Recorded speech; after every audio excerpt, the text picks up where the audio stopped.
Hello guys, good morning.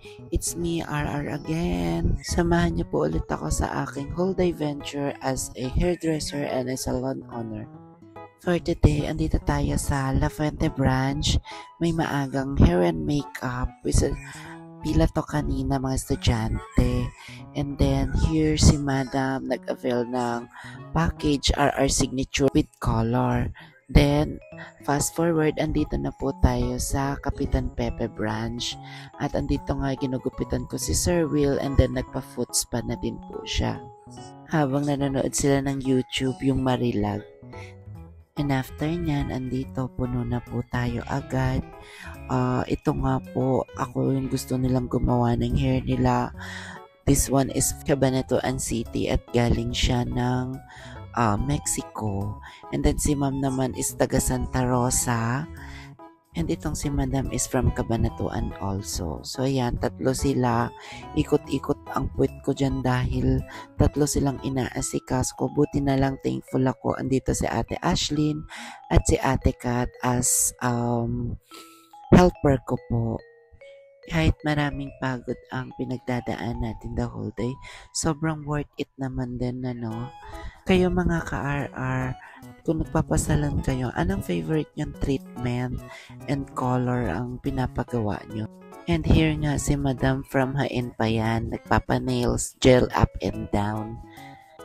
Comment nyo naman guys kung ano yung favorite nyong treatment and pinapagawa mostly sa salon.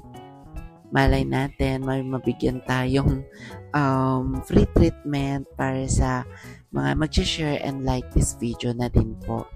Napapansin nyo din ba mga ka-RR na habang tumatanda tayo, parang palungkot ang buhay. Minsan, mas ginugusto na lang natin magtrabaho ng magtrabaho. Kaysa nga naman magmukmok tayo, ay malulungkot lang tayo.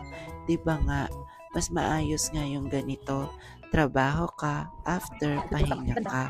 Then nandito nga yung outcome na ng hair ng client yung binibidyohan namin. Pasensya na kayo, puro ganitong video muna ang makikita nyo mga ka-RR. Thank you po. Maganda, hindi siya nandito no? Thank you po.